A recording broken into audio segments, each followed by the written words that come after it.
第二天早上，美国国家运输安全委员会的调查人员到达了事故现场。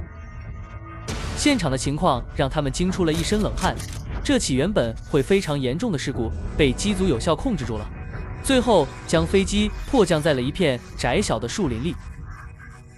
173号班机的主客舱在坠机后大致完整，但机头部分却严重损毁。最终，飞机上的8名乘客和2名机组人员不幸遇难。调查人员首先听取了幸存者的描述，据他们讲，其实在坠机前1个小时，他们就听到了一声巨响，飞机机身也抖了一下。然后就有1名飞行员来到机舱，透过舷窗向外张望，之后就听到机长广播说飞机的起落架出现了问题。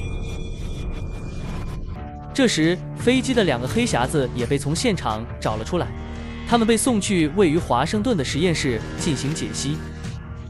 与此同时，调查人员又约见了当天值班的管制员。据他讲，机组通报优先降落后，又没有马上降落，而是说要留在空中尝试解决起落架的问题。空管批准了他们在机场南边的市郊上空盘旋，之后就再没有任何的消息。173号班机在空中盘旋了近1个小时，调查人员想知道这1个小时里飞机上到底发生了什么。调查人员找到了飞机的右侧起落架，发现了一颗生锈的螺丝卡在了起落架下方的地方。飞机起落架异常的原因找到了。这个时候，飞机的驾驶舱录音被提取了出来。录音开始于坠毁前30分钟。坠毁前27分钟的时候，机械师离开驾驶舱去查看起落架情况。如果起落架被放下锁定，机翼上会有一个小栓子伸出，看到这个标志就可以确认起落架被放下了。机械师看到了2个标志都已经伸出了，但机长却有些担心，因为仪表盘的起落架指示灯还在闪烁。坠毁前8分钟，飞机的一个引擎熄火了，熄火原因竟然是没油了。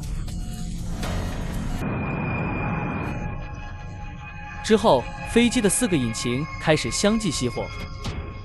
现在又一个问题出现在调查人员面前，为什么这架当时最先进的飞机会突然没有了燃油？经过医院的抢救，173号班机的机长终于醒了过来。调查人员在医院见到了他，按他的说法是，那天的引擎比以往消耗了更多的油量。调查人员查看了173号班机的飞行计划，并计算了油料燃烧速度，发现飞机上的燃油是足够的，而且燃油速度也是正常的。调查人员继续对录音进行挖掘，慢慢的一个惊人的事实出现在了众人面前。随着飞机不停盘旋，飞行机械师警示注意油量，但是机长却还在犹豫不决，始终无法下定决心迫降。随着机械师最后一次示警，机长只能口头同意迫降，但是手中还是没有将机头对准跑道，而是打算再绕一圈。结果在绕行了大半圈后，飞机终于没油了，4个引擎相继熄火。调查人员非常迷惑，机长为什么没在意警示？调查人员反复研究了驾驶舱录音，发现在整个录音过程中，机长的注意力一直不能集中，他始终在反复纠结起落架故障的事。起落架在降落时的作用不言而喻，因为起落架故障导致机毁人亡的事故也不罕见。